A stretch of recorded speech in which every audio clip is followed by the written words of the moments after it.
Bueno, para tener un poco el contexto, nuestra primera mitad entonces había mostrado y nos había enseñado que dos órdenes sacerdotales habían sido levantadas por Dios.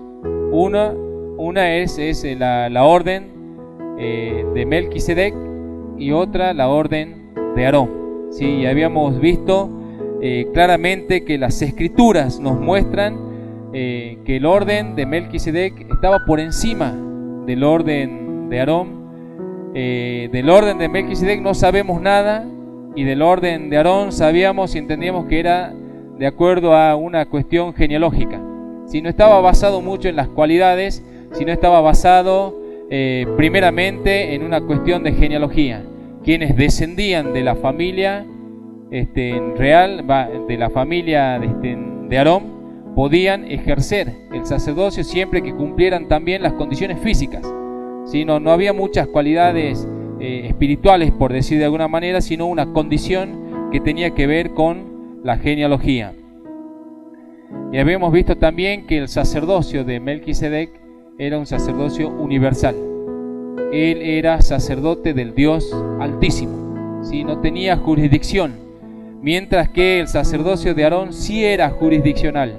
Era un sacerdocio nacional, exclusivo para el pueblo judío. Ellos no podían ejercer su sacerdocio por fuera de lo que era su pueblo, por fuera de lo que era la nación judía. Y otro distintivo sobresaliente del orden sacerdotal de Melquisedec es que él era rey y sacerdote. Las dos cosas se fusionaban en este hombre. Él tenía un sacerdocio real porque era de la realeza, él era rey, mientras que el sacerdocio de Leví no, estaba ajeno a cualquier forma de gobierno. Habían sido apartados por Dios de manera exclusiva para servir en los asuntos del templo y no podían hacer otra cosa más que dedicarse y abocarse a ese trabajo. Entonces es notable, y esto sí nos presenta las Escrituras, es notable que el sacerdocio o la orden sacerdotal de Aarón es superior, bíblicamente es superior a la orden de Aarón. Y eso quedó de alguna manera establecido en nuestro primer mensaje del capítulo 7, donde se ve claramente cómo sobresale el sacerdocio de Melquisedec sobre el sacerdocio de Aarón. Pero, ¿sí?, Melquisedec como persona no es superior. ¿Sí? No habíamos presentado a Melquisedec como un hombre superior a todos los hombres, sino en el mejor de los casos, él como una figura de Cristo. En cuanto a rey y sacerdote, es la figura más cercana que tiene el Antiguo Testamento de Cristo en sus funciones para, en este sentido, expiar nuestros pecados y traer salvación a nuestras almas. Entonces el sacerdocio de Melquisedec tipificaba lo que Cristo haría en verdad. ¿Sí? El sacerdocio de Cristo es real, en el sentido de que Él verdaderamente es un sacerdote universal. ¿Sí? Porque Él ha traído su salvación a todas las naciones. ¿Sí? Todos los que creen en Él, de cualquier raza, pueblo, nación, alcanza la misma esperanza de salvación y es salvo por medio de la fe en Cristo Jesús. Habíamos visto también que, el sacerdocio de Cristo es real, porque Él es Rey de Reyes y Señor de Señores. Es un sacerdocio justo porque Él verdaderamente nos justifica delante de la justicia del tribunal celestial, nos justifica, nos declara justo por medio de su sangre. Él es un Rey justo porque hace justicia a favor de los que creen en Él. Es un sacerdocio pacífico porque nos reconcilia verdaderamente con el juez justo. Es el único que pudo hacerlo de manera definitiva. Quitar del medio todas las enemistades y de alguna manera crear o generar esa reconciliación con el juez. Y es personal ¿sí? El sacerdocio de Cristo es personal porque Él no heredó el sacerdocio de otros, ¿sí?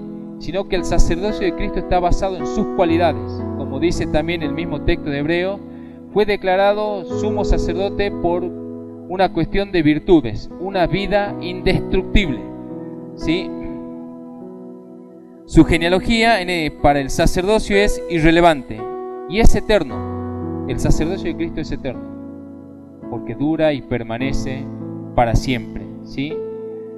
Bueno, eso es lo que de alguna manera va a resaltar esta segunda mitad del capítulo 7, mostrándonos primeramente que el sacerdocio levítico o el sacerdocio arónico son los mismos, son imperfectos y son deficientes.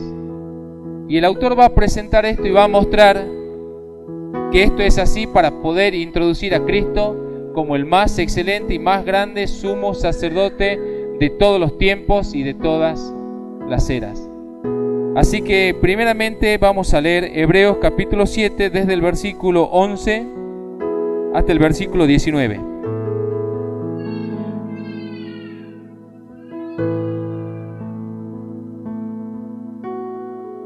Si pues la perfección fuera por el sacerdocio levítico, ¿sí? Escuche bien, si la perfección fuera por el sacerdocio levítico, porque bajo él recibió el pueblo la ley, ¿qué necesidad habría aún de que se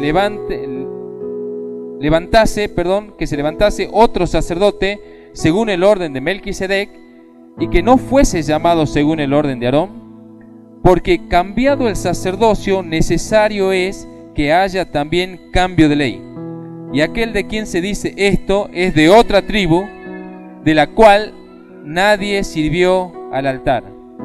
Porque manifiesto es que nuestro Señor vino de la tribu de Judá, de la cual nada habló Moisés tocante al sacerdocio, y esto es aún más manifiesto si a semejanza de Melquisedec se levanta un sacerdote distinto,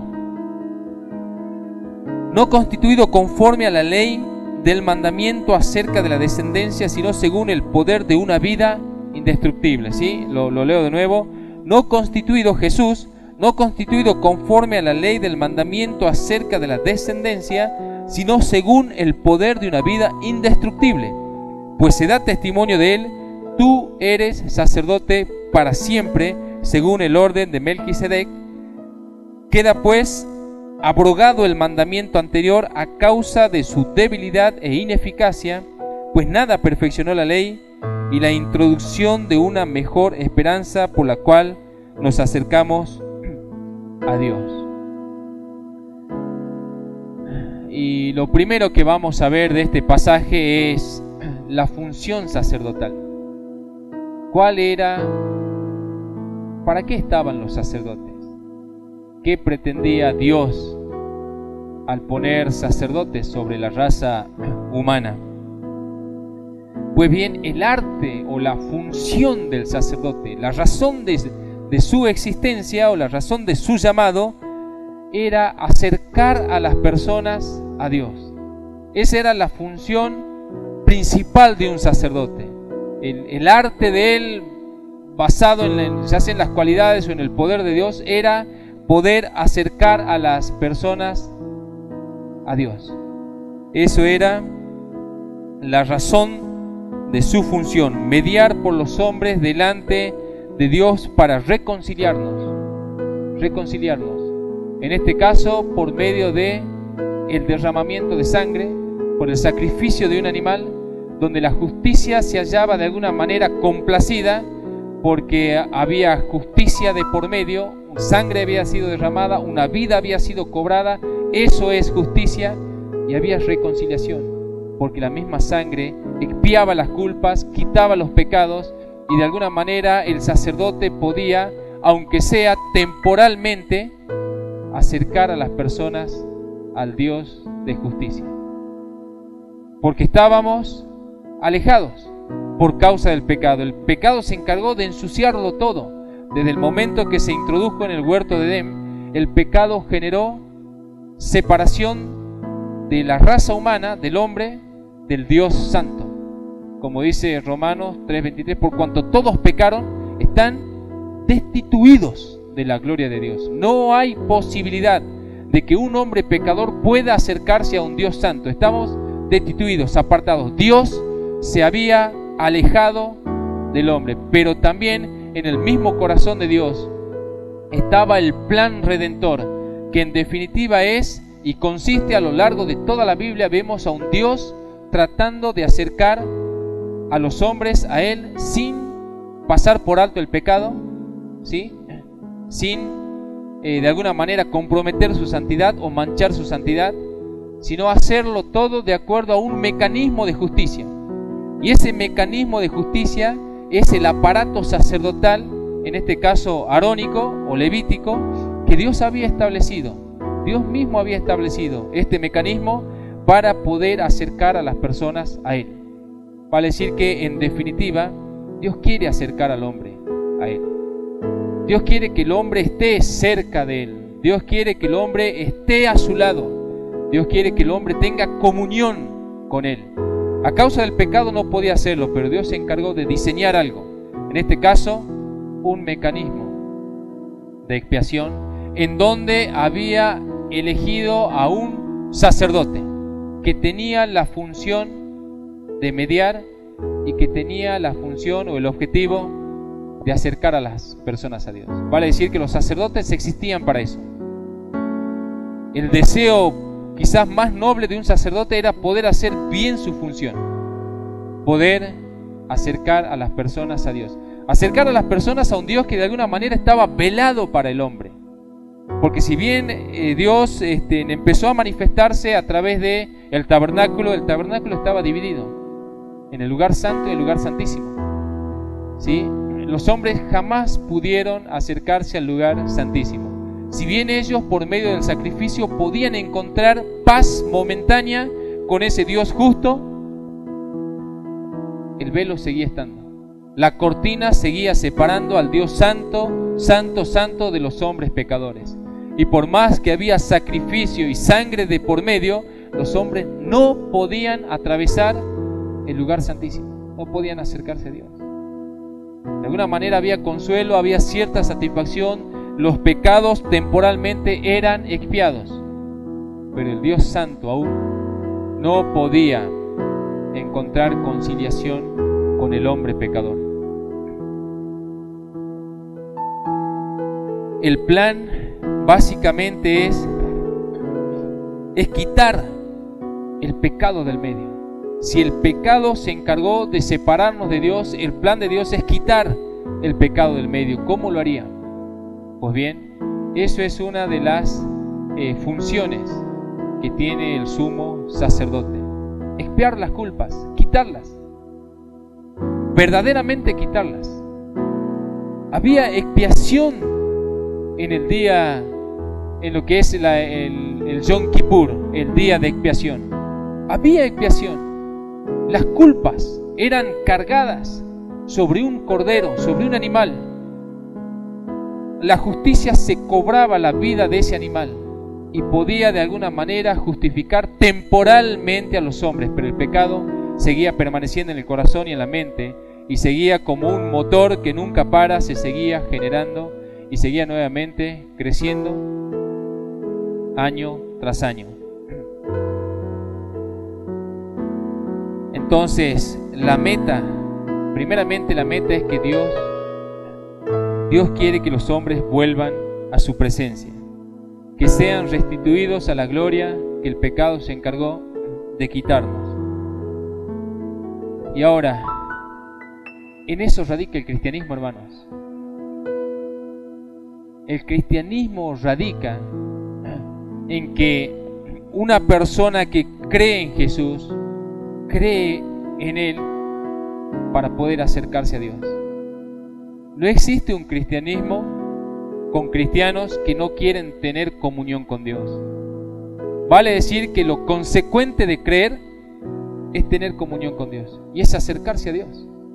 Esa es la esencia del cristianismo. Poder tener a un mediador que nos permita, por medio de su sangre, por medio de su función, por medio de su expiación, poder acercarnos al Dios Santo, del cual habíamos estado alejados por causa del pecado, poder acercarnos por causa de la obra de Cristo. Entonces, el cristianismo en sí, la esencia del cristianismo, es acercarnos a Dios y tener comunión con Él en el lugar santísimo. Las Escrituras nos muestran en todo el Antiguo Testamento a un Dios 3 veces santo, apartado del hombre, con cortinas, con divisiones, con barreras, como diciendo, no pasarán de aquí. Desde el día que Dios se manifestó en el monte Sinaí, ellos solamente podían acercarse hasta el pie de la montaña, no podían pasar más allá, porque morirían. Cuando Dios se manifestó en el tabernáculo, ellos no podían atravesar más allá del atrio que se les permitía estar. En el templo pasaba lo mismo. Entonces las Escrituras, el Antiguo Testamento, nos muestra a un Dios santo que quiere que los hombres se acerquen a Él, pero al mismo tiempo le dice un momento, no pueden acercarse más. Pero el Nuevo Testamento, el Nuevo Pacto, y esto es glorioso, hermanos, nos presenta al mismo Dios santo, santo, santo, pero sin barreras, sin cortinas, sin velos, con el lugar santísimo abierto y accesible, invitando a todos los que creen en Cristo Jesús a tener comunión con Dios. Entonces, un cristianismo auténtico radica en eso. Radica en decir, por medio de Cristo tenemos acceso al Dios santo, santo, santo, que a través del Antiguo Testamento nadie pudo llegar. Nosotros somos tan privilegiados, más que los profetas, más que Elías, más que Eliseo, más que cualquiera del Antiguo Testamento. Somos más privilegiados que ellos porque tenemos acceso al lugar santísimo por medio de la sangre de Cristo. Y esa es la esencia del cristianismo, acercarnos a Dios. Dios quiere acercarnos. El despliegue de todo el plan redentor radica en eso, en que Dios quiere acercarnos a Él, y lo hizo posible. En este tiempo para nosotros y en el tiempo en el que Jesús se manifestó, eso fue hecho posible. Vale decir que a veces es triste ver que muchos que se definen como cristianos no quieren acercarse a Dios. Ellos prefieren andar por los contornos, mirando siempre desde lejos, como si todavía existieran las diferentes barreras, mirando a la distancia, deseando pero nunca entrando. Y yo ruego al Señor Jesús que nos atraiga en pos de Él, que nuestro cristianismo esté basado en eso, en acercarnos al Dios. Hermanos, tenemos libre acceso y con confianza al mismo Dios que dijo en el Antiguo Testamento, no se acerquen más de estos límites. Ahora nos llama y nos dicen, vengan, vengan. Jesús nos dice, vengan al Padre, como Jesús dice, nadie viene al Padre sino por mí, y Él mismo nos dice, vengan al Padre, entren al lugar santísimo, tengan comunión con Dios. Y eso es realmente, hermanos, es glorioso. Y es lo que el autor de la carta a los Hebreos le está diciendo a los judíos. Renuncien a ese sacerdocio incompleto y vengan al sacerdocio perfecto de Cristo. Cristo, al morir en la cruz, quitó el velo para que todo cristiano pueda acercarse a Dios. Quitó el velo. El velo estaba así por causa del pecado, por causa de que el pecado nos impedía atravesar ese velo. Pero si el velo fue quitado, significa que el pecado fue quitado del medio. Hermanos, creer en Cristo es creer verdaderamente que Jesús, de forma literal, cargó con nuestras culpas en el madero. Es creer literalmente que todos mis pecados han sido cargados en Él. No creerlo de manera espiritual, de manera teológica o de manera, no sé, estudiosa. Es creer literalmente, es descansar y es poder gozarnos en Él. Decir, Él cargó, o sea, la razón por la que el velo no está es que el pecado no existe. Si el pecado seguiría existiendo, como barrera, o sea, como contaminación del hombre, entonces el velo tendría que seguir estando en el lugar santísimo. Pero si el velo se quitó, significa que las culpas verdaderamente fueron borradas. Así que justificados en la sangre de Cristo tenemos libre acceso con confianza por medio de la fe. De acuerdo a Efesios 3:17, el cristianismo se trata de estar lleno de la plenitud de Dios, lleno de la plenitud de Dios. No una parte del conocimiento de Dios, sino lleno de la plenitud de Dios. No somos llamados a tener un entendimiento parcial de Dios, sino de la plenitud de Dios. Y esto es posible solamente por medio de Cristo. Aunque el judaísmo llevaba a las personas a Dios, ¿sí?, de todos modos el velo seguía estando allí. Pero con Cristo no.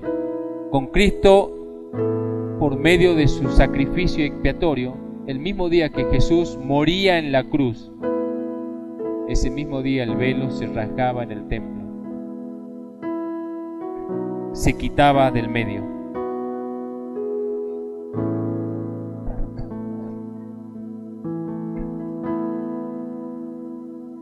El punto que va a tratar este pasaje de Hebreos 7 del 11 al 28 es que hay un nuevo sacerdocio,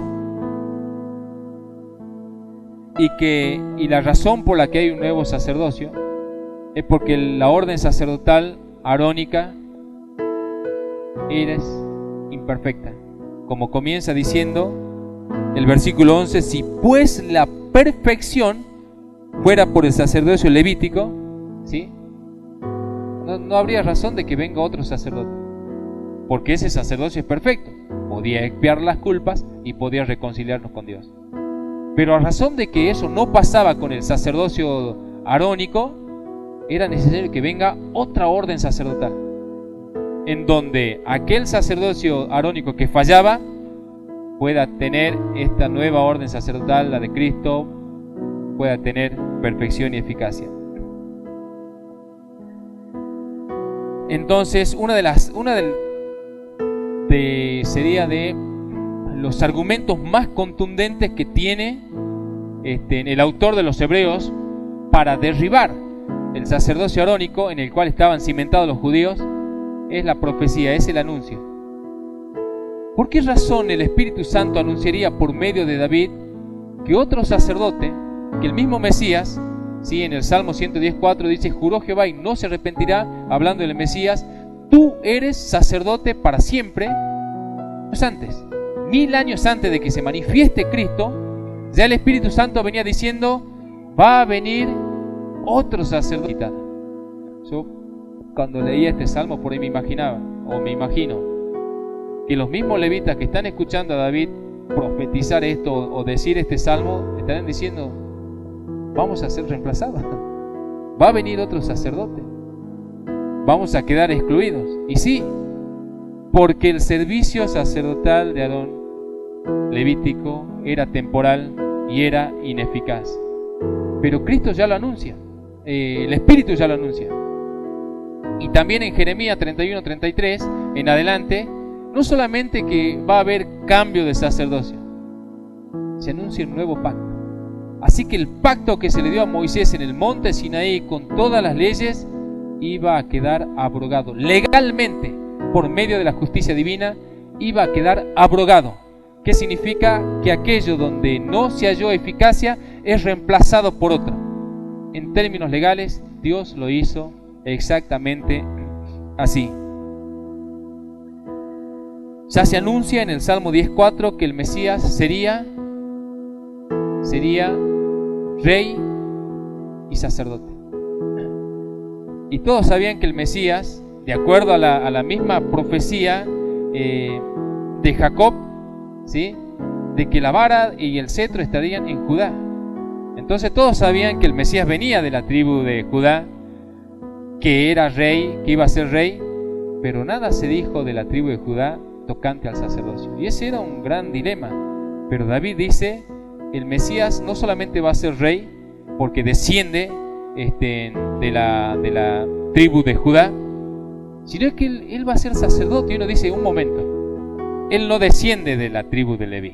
¿Cómo va a ser sacerdote? Por otra orden diferente, superior y mejor, por medio de la orden de Melquisedec, ¿sí? De esa orden sacerdotal, una orden que no estaba basada en la genealogía, sino en las cualidades. Y en este caso, Cristo, con una vida indestructible, es hecho fiador de un mejor pacto, sumo sacerdote perfecto. La palabra perfecto, ¿sí? Acá en el 11 dice, si pues la perfección fuera por el sacerdocio levítico, tiene que ver con completo. En este caso, si nuestra salvación se completaría por medio del sacerdocio levítico, ¿qué razón hay que venga otro? Pero al no completarse nuestra salvación, porque por más que los levitas, que los sacerdotes levitas hacían expiación, el velo seguía estando, ¿sí? Entonces no había una completa salvación o reconciliación. Era temporal, era parcial. La ley mosaica y el sacerdocio levítico resultaron imperfectos en el sentido de alcanzar a las personas a Dios, porque al final el pecado seguía permaneciendo y seguía alejando a las personas de Dios. Pero solamente en Cristo los verdaderos creyentes somos acercados a Dios de verdad, porque Él cargó, como dijimos, nuestros pecados. ¿Sí? En Hebreos 10:4, me adelanto a leer este versículo, 10:14 dice, porque con una sola ofrenda hizo, dice, perfectos, o sea, hizo completos para siempre a los santificados. Con una sola ofrenda, ¿sí? Su sangre. El grado de perdón que otorgaba el sacrificio arónico era temporal, ¿sí? Era temporal, no era permanente. Así que por esta razón, o sea, todo judío era consciente de esto, que por más que tenían un mecanismo de expiación, ellos seguían alejados de Dios. Al punto que también 600 años antes de Cristo, Jeremías anuncia la introducción de un nuevo pacto que anuncia puntualmente que los pecados serían perdonados. ¿Sí? Yo le voy a leer Jeremías 31 en adelante, dice, bueno, desde el 33 en adelante, este es el pacto que haré con la casa de Israel después de aquellos días, dice Jehová, daré mi ley en su mente y las escribiré en su corazón, y yo seré a ellos por Dios y ellos me serán por pueblo, y no enseñará más ninguno a su prójimo ni ninguno a su hermano, diciendo, conoce a Jehová, porque todos me conocerán, desde el más pequeño de ellos hasta el más grande, dice Jehová, porque perdonaré la maldad de ellos, y dice, y no me acordaré más de su pecado. Y eso está hablando de que por medio de un solo sacrificio los pecados serían expiados de forma definitiva. Porque por medio del sacrificio de Aarón, año a año, tenían que hacer memoria del pecado. Era el famoso Yom Kippur. Año a año se hacía memoria y decía, bueno, hay que hacer expiación. Pero acá no. Acá se anuncia la introducción de un nuevo pacto diciendo, Jehová, yo perdonaré todos los pecados y no me acordaré más de los pecados. ¿Cómo haría eso?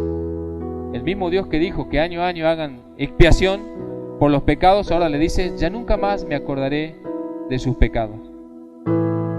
Bueno, es evidente que se necesitaba de un cambio total, no solamente de un cambio de sacerdote, de un cambio de pacto, un nuevo pacto con un nuevo sacerdote que pueda eficazmente tratar con la condición desgraciada del hombre, el pecado.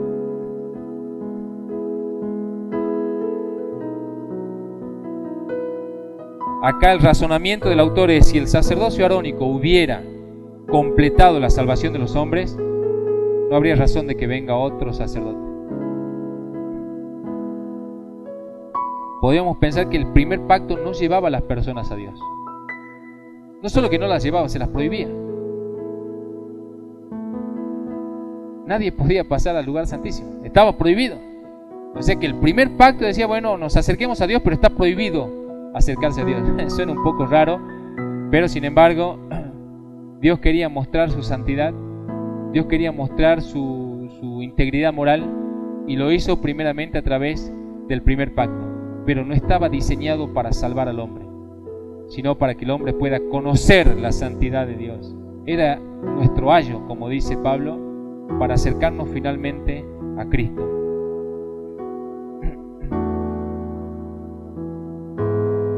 Bueno, hay algo que sí me interesa remarcar en este pasaje, y es que sería cuando dice que Jesús es un sacerdote distinto, significa que es distinto y diferente en todos los sentidos. Entonces, el cristianismo no es un judaísmo mejorado, ¿sí? No es que estamos en una nueva era con otro tipo de leyes escritas, así en tablas y nuevas modalidades. El cristianismo es algo totalmente distinto al judaísmo. Y por ahí todas esas personas que quieren revivir elementos y símbolos del judaísmo demuestran tener básicamente una incomprensión de las Escrituras, una inmadurez espiritual, porque Jehová mismo, Dios mismo, nos está diciendo que no quiere nada con el antiguo pacto, ni sus elementos, ni sus fiestas, nada que tenga que ver con la ley ceremonial. Caducó, legalmente quedó abrogado en términos legales. Dios lo hizo, trajo un nuevo pacto, y ¿cómo se introduce un nuevo pacto? Hay que abrogar el otro. Queda, como dice, se declara ineficaz, queda por fuera. Entonces, ¿por qué razón a veces las personas quieren sacar elementos de un pacto que está abrogado y revivirlas? No, que ahora en todos los sentidos, en elementos, en vestimentas, en forma de comida, hay personas que siguen diciendo que no hay que comer chancho. Sí, bueno, si le hace mal o si le hace bien, ya cada uno sabe cómo administrar, digamos, su alimentación, pero tratan de imponer reglas. Y eso, hermanos, es como un judaísmo mejorado. Y el cristianismo no es judaísmo. En Cristo nosotros no tenemos un sacerdote como el de Aarón. Tenemos un sacerdote distinto. Tenemos un pacto distinto. Tenemos el Espíritu Santo que nos santifica y nos lleva naturalmente a cumplir la ley de Dios, sin imposición humana, sino con una transformación y regeneración divina. Somos hechos santos por la naturaleza del Espíritu, ya no por estar cargando un yugo de costumbres y leyes. Así como en el antiguo pacto el sacerdocio y la ley estaban estrechamente ligadas, así también un cambio de sacerdocio implicaba un cambio de ley. Un cambio de ley. La palabra distinto, como les había dicho, es fundamental porque nos muestra que Cristo es totalmente diferente y es de otra clase y de otro orden sacerdotal. Es diferente, ¿sí? No es que Cristo es un reemplazo de Aarón, o sea que fracasó Aarón con toda su genealogía de sacerdotes y bueno, se levantó otro que esperemos que haga las cosas bien. No, es otro totalmente distinto. Mientras que Aarón era pecador, Cristo no lo es. ¿Sí? Mientras que Aarón necesitaba expiar primeramente por sus pecados, Cristo no.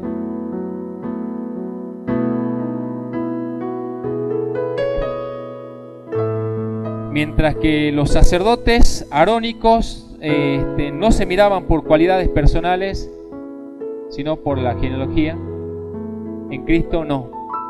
Como dice el versículo 16, Él no fue constituido conforme a la ley del mandamiento acerca de la descendencia, sino por cuestiones personales y atributos personales de Él. Como dice, el poder de una vida indestructible. Hermanos, como dice más adelante el texto, tal sumo sacerdote nos convenía. Si uno nos da a elegir, ¿qué tipo de sacerdote quieren? Acá toda la familia de Aarón que todos mueren, o uno que tiene una vida indestructible. Pero es obvio a quién vamos a elegir. Y el punto que quiere presentar el autor a su audiencia judía es ese. Es poder demostrarles ese. El mayor o el máximo logro de un sacerdote era llevar a las personas a Dios. Bueno, Aarón con toda su familia no pudo hacerlo, pero Cristo sí. Cristo pudo acercarnos a Dios. Quizás lo más fuerte de esta carta, de este mensaje es eso, hermano. Es que podamos tomar conciencia de que tenemos acceso con confianza al Dios Santo, Santo, Santo, en el cual ni siquiera los profetas más poderosos del Antiguo Testamento pudieron entrar. Nosotros sí. Por medio de Cristo, por medio de su sangre. Y si el lugar está abierto, ¿qué nos impide acercarnos? Como decía nuestro hermano Rafa, orar es una de las maneras en la que nos acercamos a Dios. ¿Qué nos impide orar? El lugar está abierto, tenemos acceso. Con confianza significa que no tenemos terror de que si entramos vamos a morir. Con confianza en la sangre de Cristo, que Él expió todas nuestras culpas.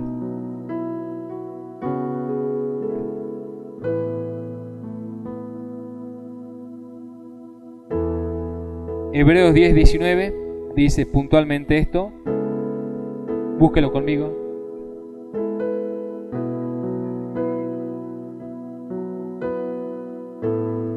Así que, hermanos, teniendo libertad para entrar en el lugar santísimo por la sangre de Jesús el Cristo, por el camino nuevo y vivo que Él nos abrió a través del velo, esto es, de su carne, y teniendo un gran sacerdote sobre la casa de Dios, acerquémonos con corazón sincero, en plena certidumbre de fe, purificados los corazones de mala conciencia y lavados los cuerpos con agua pura.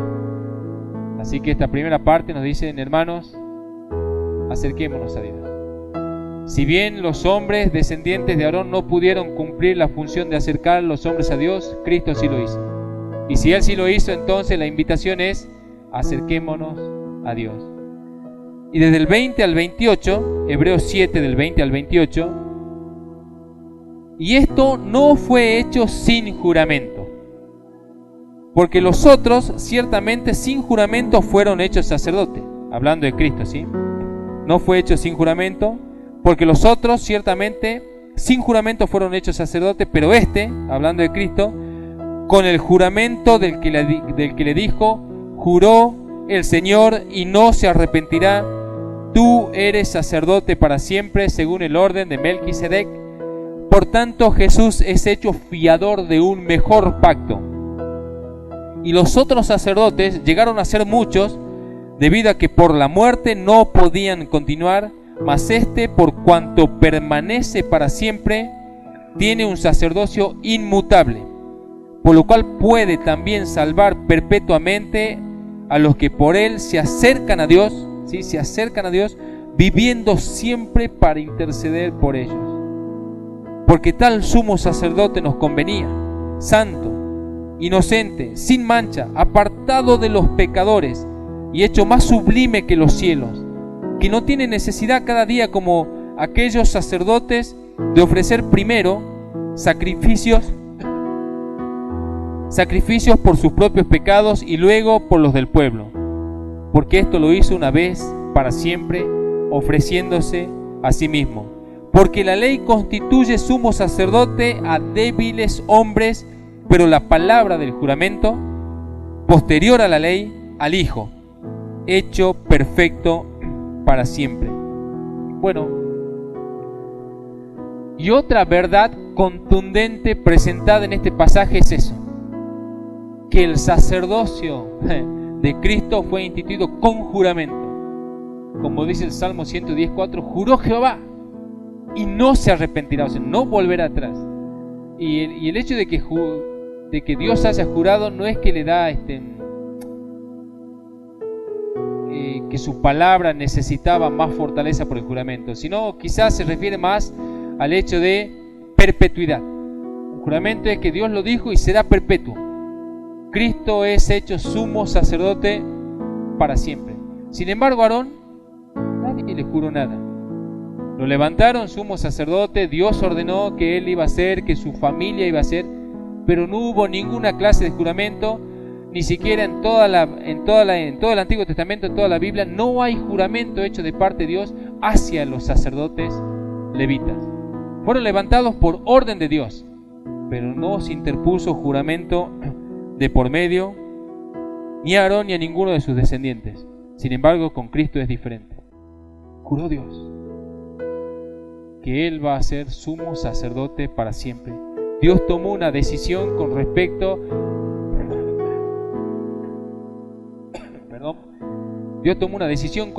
al sacerdocio del Mesías y dijo, va a ser para siempre, va a ser perpetuo. Y por esta razón también Jesús es hecho fiador de un mejor pacto. Y fiador tiene que ver con garante, con que alguien se va a hacer cargo de las deudas que nosotros no podemos pagar. Alguien las va a pagar. Y Cristo literalmente lo hizo. Cristo literalmente lo hizo. Agarró el archivo, la foja de nuestra vida, de nuestros pecados, de nuestras maldades, de nuestras malas acciones, de nuestros malos pensamientos, de nuestras malas palabras. Lo cargó sobre su hombro y recibió el castigo por nosotros y quitó la culpa de por medio. Quitó la culpa de por medio. No hay culpa. Nuestros pecados han sido quitados y arrojados, como dicen los profetas, al fondo del mar. Nunca más serán hallados, nunca más serán encontrados. Dios se encargó de expiarlos por medio de Cristo en la cruz. Bueno, hay que aclarar que el antiguo pacto no era malo. O sea, Dios no está reemplazando el antiguo pacto porque el antiguo pacto es malo para el hombre. No, sino porque es ineficaz, es imperfecto, no podía completar la salvación del hombre, pero fue dado para eso en realidad. O sea, Dios lo dio intencionalmente, no para que el hombre sea salvo por medio de ese pacto, sino para que el hombre pueda conocer, por decir de alguna manera, el estándar elevado de Dios, el estándar moral elevado de Dios, la sabiduría de Dios, el deseo y el designio de Dios. Esas cosas fueron presentadas por medio del antiguo pacto, pero al final era incompleto para salvar al hombre. Y esto se ve claramente también. Este cuadro lo leí de un autor que me pareció muy acertado cuando él dice, en la cita de Números, sería Números 20, 23, 29, donde se relata la muerte del sumo sacerdote Aarón. Allí hay un cuadro que de alguna manera Dios mismo quiere decirnos algo. Cuando Aarón sube al monte Hor, ¿sí?, para morir allí, muere delante de todo el pueblo. Las vestiduras le son quitadas y le son puestas a su hijo Eleazar para que continúe. Pero ¿cuál era la razón para que esto sucediera? Bueno, quizás hay un cuadro aquí muy notable que Dios quería que toda la gente viera, que el sumo sacerdote de ellos, primeramente, no los introducía a la tierra prometida y en segundo lugar moría. Que de alguna manera Dios estaba anunciando que el sacerdocio de Aarón sería temporal. Sería un sacerdocio que al final no los llevaría a la tierra prometida, sería un sacerdocio que moría. Lo mismo pasó con Moisés. Moisés también, que es el dador de la ley, murió. Y de alguna manera esos cuadros son imágenes que Dios nos está presentando y diciendo, la ley no los va a salvar, porque Moisés tampoco los introdujo a la tierra prometida. Murió sin poder entrar él. ¿Sí? O sea que acá tenemos el dador de la ley, muere, el progenitor de los sumos sacerdotes muere. De alguna manera el cuadro está pintado como diciendo, es temporal, no es definitivo, no es para siempre. Pero en Cristo tenemos un sacerdote que permanece para siempre y un sacerdocio inmutable. ¿Qué significa? Incambiable. Nadie se lo va a poder ni arrebatar, ni nadie va a cambiar esto. Jesús es un sacerdote inmutable, por lo cual puede, dice, Escuchen, hermanos, versículo 25. Por lo cual puede, Él sí puede, los otros no podían. Pero este sumo sacerdote que permanece para siempre, que tiene un sacerdocio inmutable, Él puede también salvar, escuchen, perpetuamente. O sea, Él puede salvar para siempre a los que por Él se acercan a Dios, viviendo siempre para interceder por ellos. Sin duda alguna, hermanos, este para mí es uno de los versículos más hermosos de toda la Biblia. ¿Saben por qué? Porque yo sé que tengo un sacerdote en los cielos, al lado del Padre, que está mediando por mí, que está intercediendo por mí. Yo confío en el Señor que Él me va a hacer caminar con Él. Pero si tristemente o desgraciadamente a veces fallo, sé que tengo a Cristo delante del juez justo diciendo: ponlo a mi cuenta, yo ya lo he pagado en la cruz. No tengo libertad por medio de Cristo para pecar, ¿sí? Sino para caminar en santidad. Pero si tristemente tropiezo, no tengo por qué abatirme o de alguna manera destituirme, porque tengo un sumo sacerdote que se está encargando y que está, como dice el texto, intercediendo por mí. Porque la intención y la eficacia de este sumo sacerdote, que es Cristo, es salvarnos perpetuamente y definitivamente, cosa que los otros sacerdotes no podían. La función de Cristo es salvarnos, y Él va a hacer lo posible para lograrlo, porque de alguna manera está comprometido con su función, y por amor a Él mismo, por amor a su función y por amor a nosotros, Él va a salvarnos. Y eso es una verdad tremendamente consoladora. Cristo va a salvarnos. Yo puedo decir, tanto en el pasado, presente y futuro, soy salvo.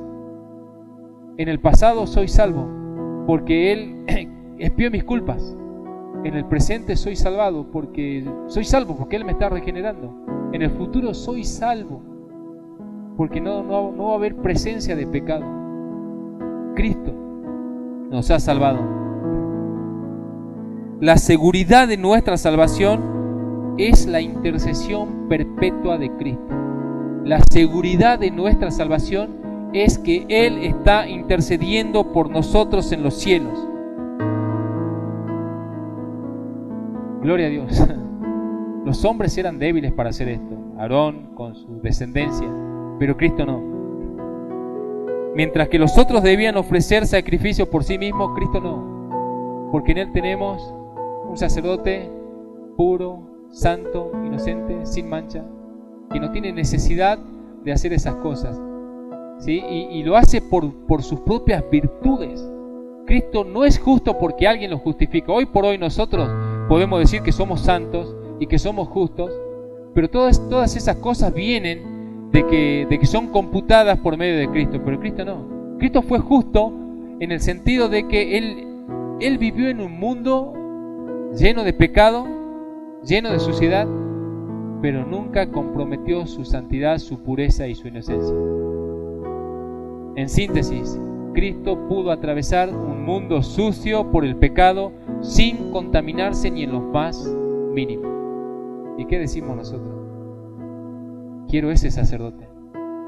Yo quiero un sacerdote así. Yo no quiero un sacerdote que tenga que expiar primeramente sus culpas y después las mías, sino uno que es puro, santo y sin mancha, que tiene cualidades de una vida indestructible. Yo quiero un sacerdote así. Una de las necesidades más grandes de la humanidad es tener un sacerdote. Vale decir que ningún hombre puede vivir sin un sacerdote. Sí, quizás los católicos lo tengan por medio del Vaticano, pero nosotros lo tenemos de parte de Dios en Cristo Jesús. Y eso es una verdad consoladora para el cristianismo. Bueno, cerrando, hermanos, al leer y al meditar en este pasaje, dije, ¿cómo podemos cerrar un mensaje así? Y es solamente pensando en esto, es decir, ¿qué más podemos pedir? ¿Qué más podemos pedirle a Dios? Si en Cristo todas las cosas nos fueron concedidas. Todo. ¿Sí?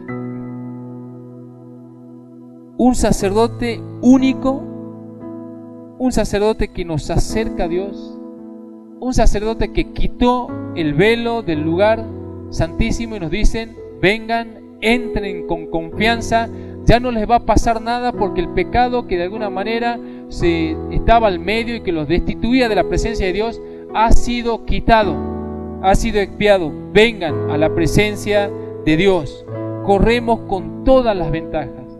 Vivimos en una era en que todo santo hombre de Dios del Antiguo Testamento hubiera deseado vivir. Como Pedro dice, los profetas del Antiguo Testamento indagaron diligentemente a quién iba a beneficiar esta salvación. Y también Jesús mismo dice en Lucas 10:24, yo les digo que muchos profetas y reyes desearon ver lo que ustedes ven y oír lo que ustedes oyen y no lo oyeron. Vivimos en una era privilegiada. De verdad, hermano.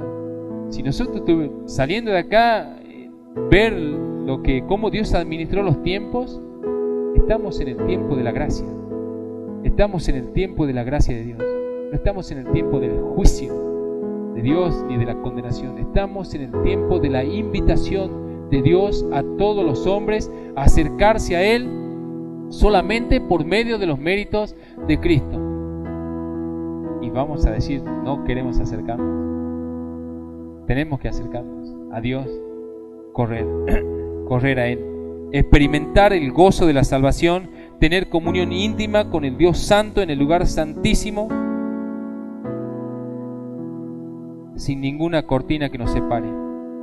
Corramos a Dios y corramos de tal manera que lo alcancemos. Como dice también Hebreos 12:1, la segunda mitad, despojémonos de todo peso y del pecado que nos asedia y corramos con paciencia la carrera que tenemos por delante. Y sumando lo que dice Pablo en 1 Corintios 9:24, corred de tal manera que lo obtengáis. Hermanos, gloria a Dios, la paz del Señor Jesús con ustedes.